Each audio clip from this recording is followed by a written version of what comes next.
Paris में पहली सुबह का आगाज़ नाश्ते के साथ हुआ। रात को हम बहुत ज़्यादा थक चुके थे और जब नीचे आए सुबह नाश्ते के लिए तो हम देखकर हैरान रह गए। बड़ी अच्छी इन्होंने सेटिंग की हुई थी, बड़ा अच्छा सेटअप था नाश्ते का।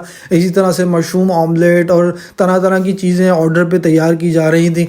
तो फ्रेश जूस लिया सुबह, फिर उसके बाद कुछ क्रॉसन्स लिए और उसके बाद पूरे होटल का टूर करने के बाद हम लोग आए और उसके बाद नाश्ते पे बैठे और नाश्ता फ्रेश बन के आ रहा था, जिसमें कुछ बेकरी के आइटम्स थे, कुछ मफ़िन्स थे, कुछ कपकेक्स थे, इसी तरह से बिल्कुल फ्रेश फ्रूट्स कटे हुए थे।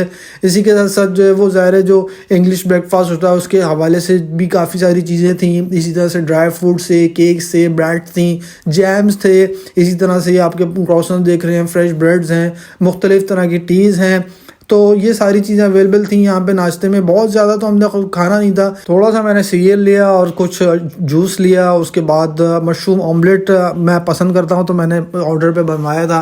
तमाम बेकरी की चीज़ें बेकरी से ताज़ा ताज़ा बन के आ रही थी, जिसमें पैनकेक्स भी थे। बहुत ज़्यादा क्वांटिटी में यहाँ पे नहीं रख रहे थे ये, क्योंकि जैसे ही लोग सर्व कर लेते थे उसके बाद यहाँ बिल्कुल फ्रेश इसको रीफ़िल कर देते थे और बिल्कुल ताज़ी ताज़ी ब्रेड्स बन के आ रही थी, पैनकेक्स ताज़े गरम गरम बन के आ रहे थे। आपको जो लेना है आप फ्रेश।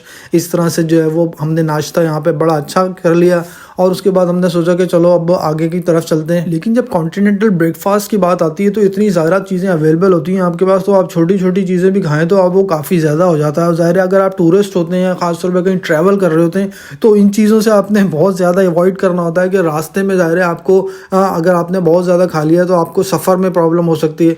तो इसलिए जो है वो लिमिटेड चीज़ें ही हमने थोड़ी छोटी ट्राई की हैं, बहुत ज़्यादा नहीं खाई यहाँ पर। लेकिन ये कि हर चीज़ बड़ी अच्छी अवेलेबल थी यहाँ। पैनकेक्स बड़े अच्छे बने हुए थे, ताज़े ताज़े, जो कि मैंने लाइक किए। आज हम लोगों ने वैसे भी जाना है एफिल टावर में, और एफिल टावर में काफ़ी चलना पड़ता है और इसी के साथ साथ जो है वो मुझे वहाँ पे पूरा एक टूर भी लेना है। इवन एफिल टावर के ऊपर भी जाएंगे, वहाँ पे लिफ्ट लगी हुई होती है, लिफ्ट के ज़रिए ऊपर जाएंगे और वहाँ से सारे वो एफिल टावर से फ्रांस के नज़ारे भी लेंगे।